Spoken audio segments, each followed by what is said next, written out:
Alô, colegas, professor Ferreira com mais um item do Enem para nós resolvermos e praticarmos nossos conhecimentos. Antes de resolver essa questão, hoje nós vamos falar sobre razão, mas antes de falar sobre razão, eu gostaria de falar com você sobre a questão da aula anterior, onde nós definimos esta relação, mas observe o seguinte, que essa relação aqui, você que assistiu a aula anterior, ela só é válida para valores que estão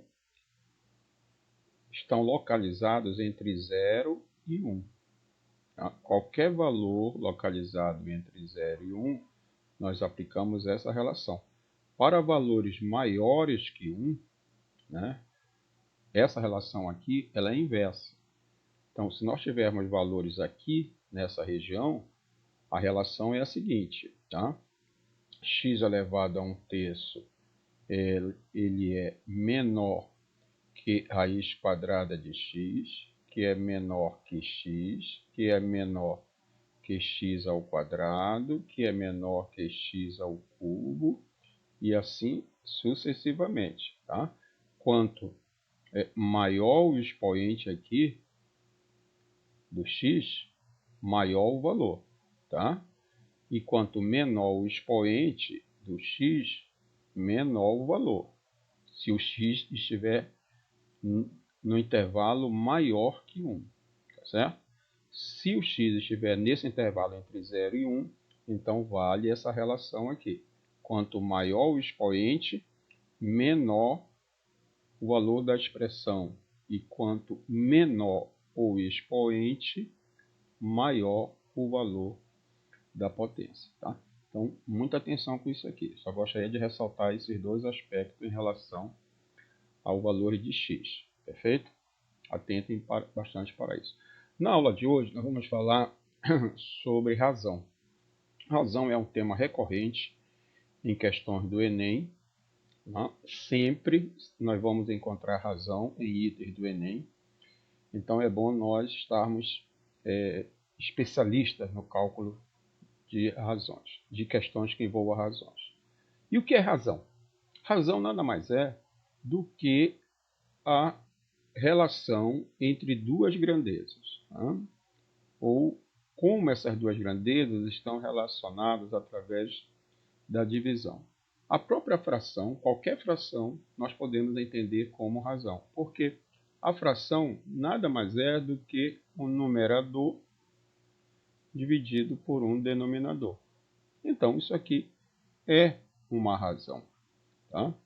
E a razão, ela relaciona, portanto, dois valores. Se escrevermos em forma de fração, nós teremos o numerador e o denominador. E a razão recebe nomes diferentes dependendo das grandezas envolvidas como numerador e denominador. Por exemplo, na física, nós temos razões denominadas velocidade. É uma razão. Né? Velocidade na física é uma razão que relaciona espaço no numerador e tempo no denominador. Né?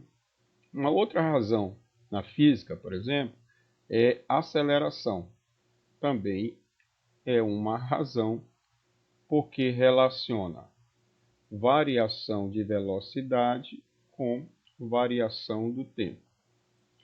Corrente elétrica na física também é uma razão, porque relaciona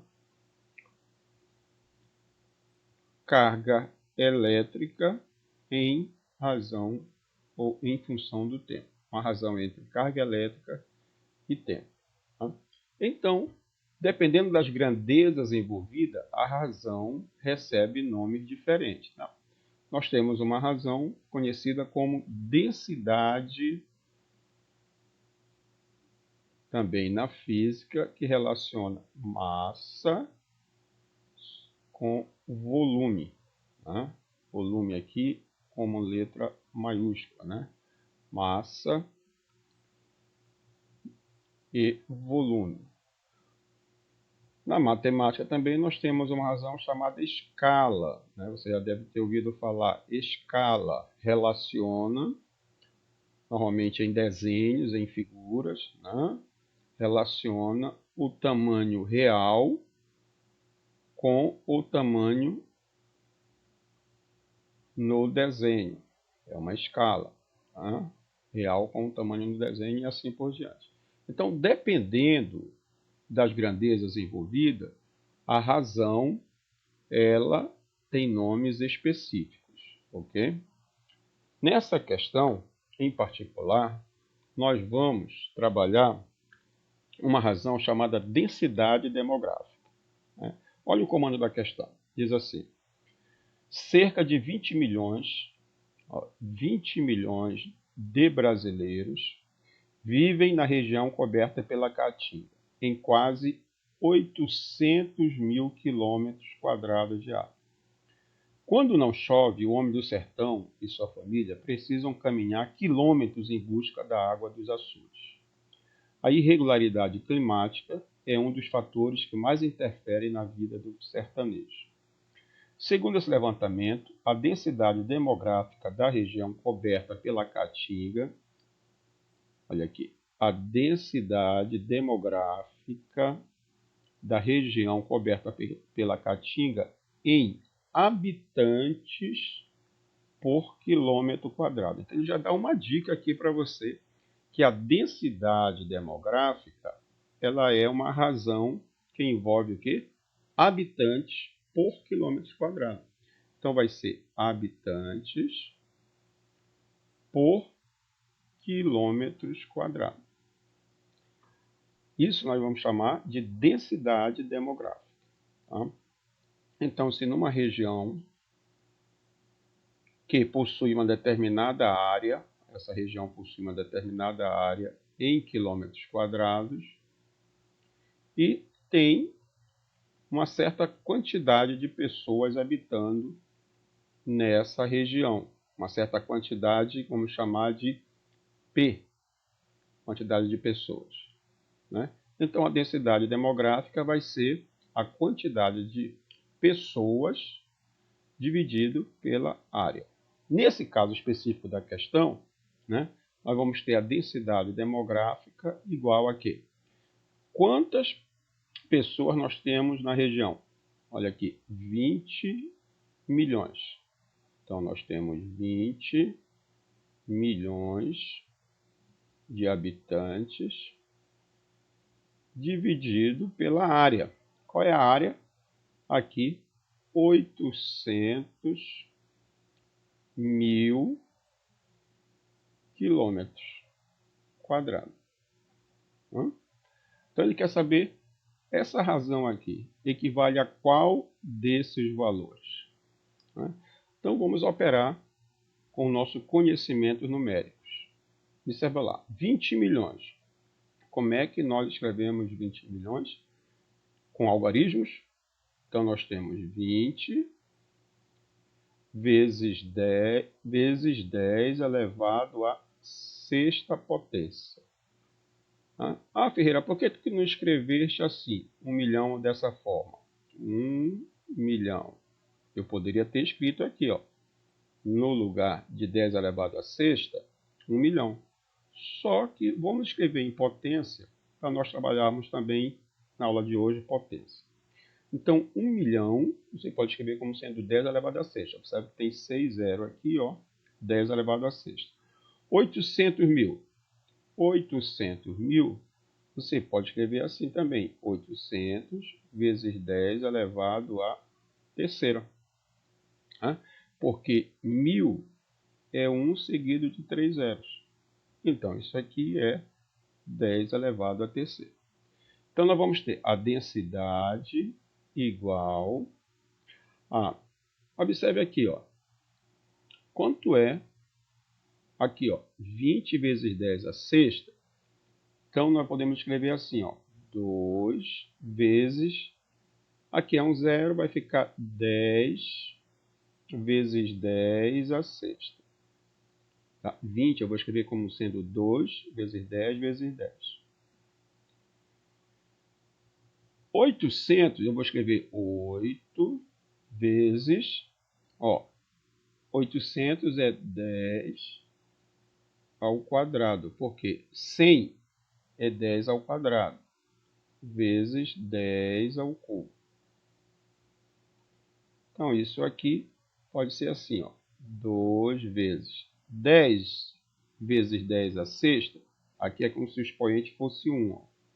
Então, vai ficar 10 elevado à sétima potência. E aqui vai ficar 8 elevado a... Aliás, 8 vezes 10 elevado à quinta potência. Porque 2 mais 3 é 5. 1 mais 6 é 7. Então, isso aqui vai ser igual a... Olha só. Como é que nós podemos operar essas duas potências aqui? Essas duas potências. Deixa eu trabalhar aqui. Essa potência e essa potência, que tem a mesma base. Então, se potências têm a mesma base, você pode conservar a base. E como está dividindo aqui, você faz 7 menos 5.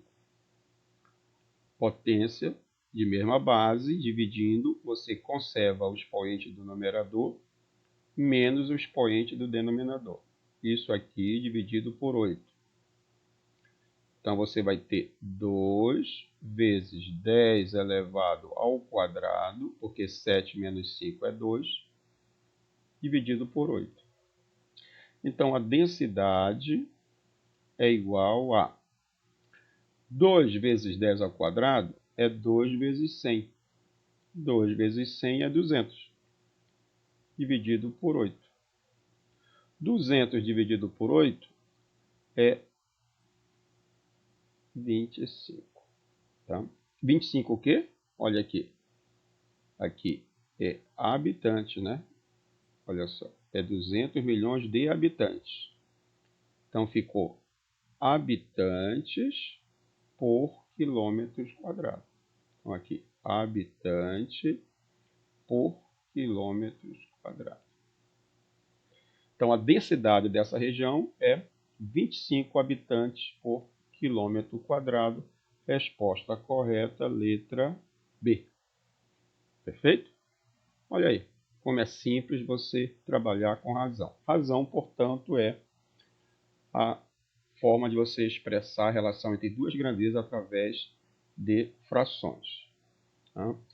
Aqui tem uma forma de resolver isso aqui. Tem outras formas, uma delas eu resolvi escolher esta forma para nós trabalharmos também potenciação. Tá bom? E aqui você utilizou a notação científica também. Lembra das nossas primeiras aulas sobre notação científica? Esta notação aqui que nós utilizamos, ela é uma notação científica, porque você está utilizando potência base 10. Correto? Vamos à próxima questão, então. Aqui diz o seguinte: os exercícios físicos são recomendados para o bom funcionamento do organismo, pois aceleram o metabolismo e, em consequência, elevam o consumo de calorias. No gráfico, estão registrados os valores calóricos em quilocaloria. Então, esses valores estão em quilocaloria. Gastos em 5 diferentes atividades físicas em função do tempo, dedicadas às atividades contado em minuto. Olha, o tempo está em minuto. Tá? Então, aqui nesse gráfico você tem tempo em minuto e a quantidade aqui no eixo vertical em quilocalorias. Qual dessas atividades proporciona o maior, ele quer saber qual delas tem o maior consumo de quilocalorias por minuto. Então, nós vamos ter que calcular aqui o consumo de cada uma dessas atividades e esse consumo tem que estar em quilocalorias por minuto. Então, vamos à atividade 1. Vamos pegar aqui a atividade 1. A atividade 1, qual é o consumo dela em quilocaloria por minuto? A atividade 1, ela consome 20 quilocalorias em 10 minutos. Então, nós vamos ter 20, sempre a quilocaloria por minuto. Então, quilocalorias em 10 minutos. 0 você simplifica com 0, 2 dividido por 1 é 2. Então, aqui nós temos o consumo da atividade 1, 2 quilocalorias em cada minuto. A atividade 2. A atividade 2, aqui, ó, nós temos 100 quilocalorias em 15 minutos. Então, vamos ter 100 quilocalorias em 15 minutos. Isto aqui não dá uma divisão exata, né? Mas nós podemos dividir aqui tudo por 5. Vamos dividir aqui tudo por 5. Por 5 vai dar 20 sobre 3. Né? 20 sobre 3 dá aproximadamente aqui 6, vamos fazer o cálculo aqui, né? 20 dividido por 3 dá 6.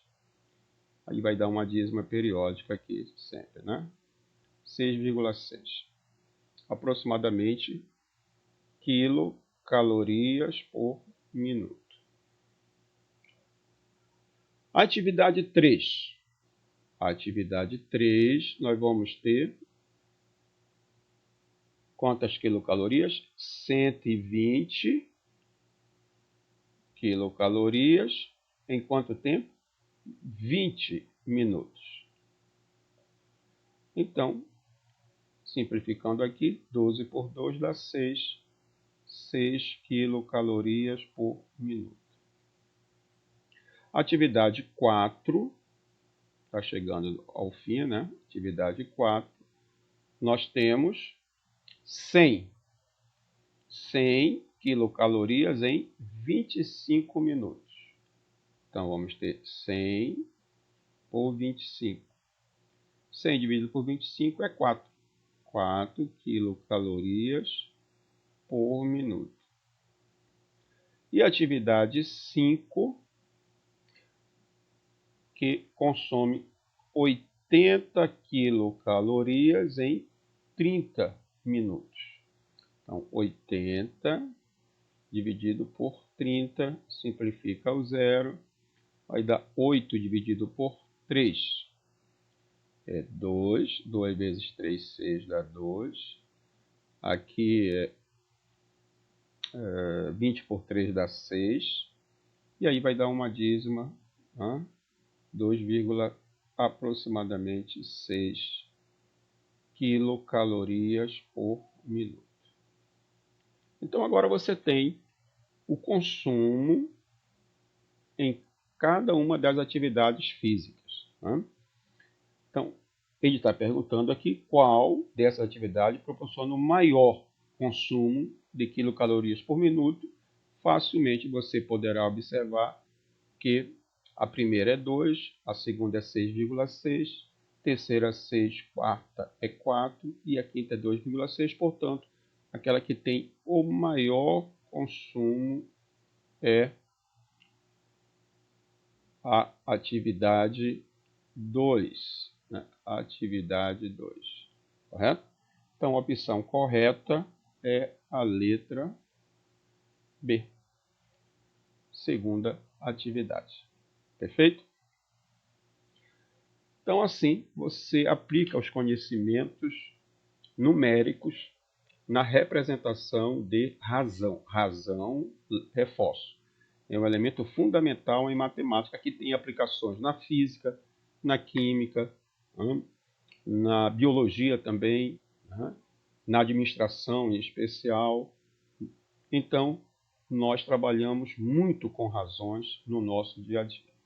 Você vai utilizar bastante razões nas suas aplicações matemáticas no conhecimento. Perfeito? Eu vou deixar esse exercício aqui, para você. Você tenta resolver este exercício aqui aplicando os seus conhecimentos de razão. Leia com atenção a questão, atente para as informações e faça os cálculos necessários. Ok?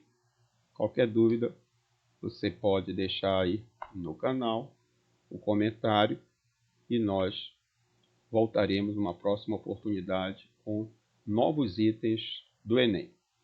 Venha conosco no canal Master Ferreira, onde a matemática ganha vida. Perfeito? Nos encontramos na próxima oportunidade. Um abraço.